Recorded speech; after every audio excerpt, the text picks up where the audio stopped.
Okay, so today let's look at a very famous open score by James Tenney. I wrote this in Berlin in 1994. It's called In a Large Open Space, and it's for 12 or more sustaining instruments positioned around the audience in a large open space. So it's basically just a list of pitches which have to be accurate to the cent.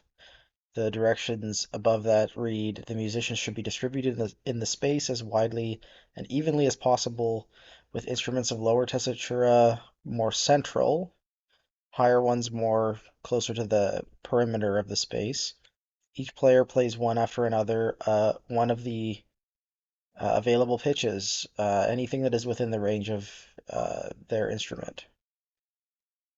They should play very quietly, like pianissimo, with very soft attack, and as long as possible. If you can hold the note for 30 seconds or 60 seconds or play around that frequently, that's preferable. And you just keep doing this until the installation or performance is done. Um, so here are the pitches, starting with this low F, which most instruments are not going to be able to reach. A tuba or a double bass could reach that easily. The F an octave above, this C above that plus 2 cents.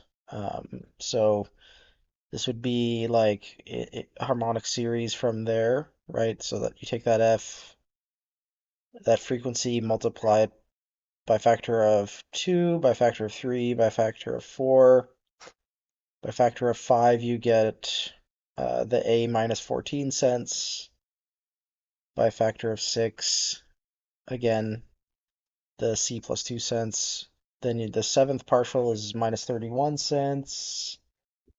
Um, the next interesting ones are partials 11 and 13, which are both kind of like almost a quarter tone off. Um, and then, yeah, it just keeps going up to the 32nd partial of the harmonic series. So the highest pitch is actually this F.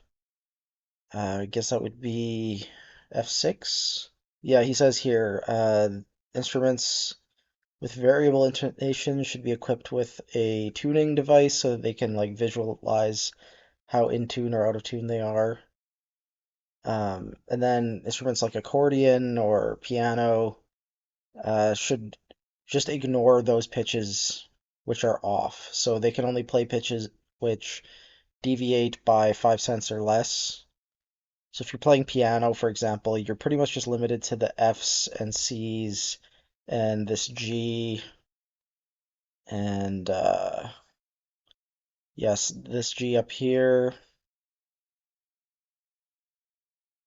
And I think that's it. All the other ones deviate more. So pretty much just the first, second, and third partials, and then multiples of them, right? Like the ninth partial, the ninth partials, I guess. Yeah, that works too. So yeah, that's the piece. Just an F harmonic series, basically. But you're only gonna get bits of it, right? There's so many pitches available that likely not all of them will be sounding at the same time. You're just gonna hear like parts of the harmonic series. And depending where you are in the space, you're going to hear some louder than others, or closer to you, or farther away. So it's an interesting, like, spatialized thing. Okay, this is the version we're going to be listening to. It was recorded in, it looks like a large church in Montreal, June 3rd, 2016. I encourage you to listen to this recording as well. It's going to be, I mean, there's a link to it in the video description. It's not going to be the full experience because it's not live, but hopefully this will give you a sense of what this piece can look like when it's installed.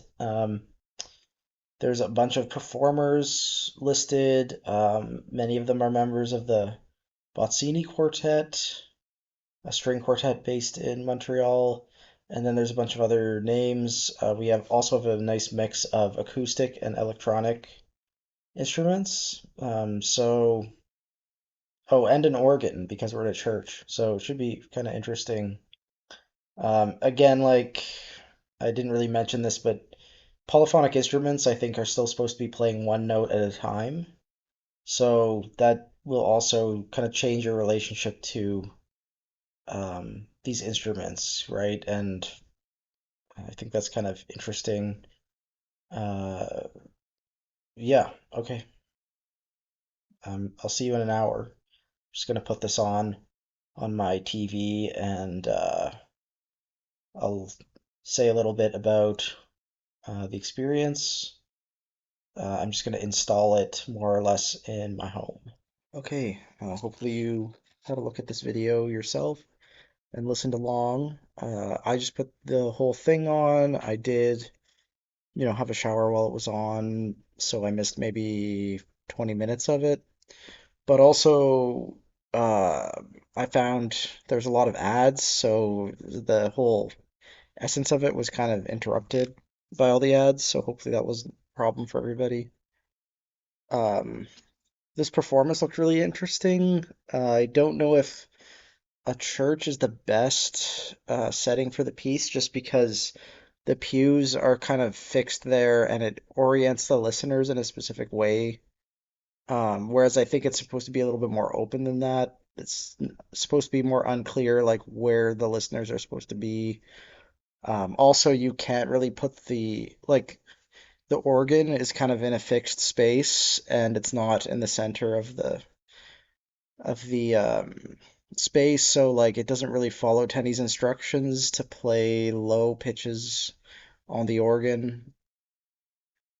Um, but regardless, I think it was a really interesting piece to explore. Like, I didn't realize it was just a harmonic series uh, until looking at the score today, and it's really a fascinating thing because it's like, of course, a harmonic series blurs the line between timbre and pitch, so everything sounds like it's blending more than it should.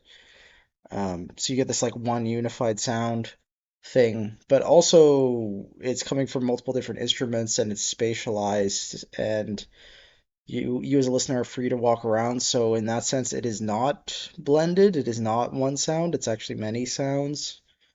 Um, so it's kind of an interesting meditation on like the group versus the individual or something like that.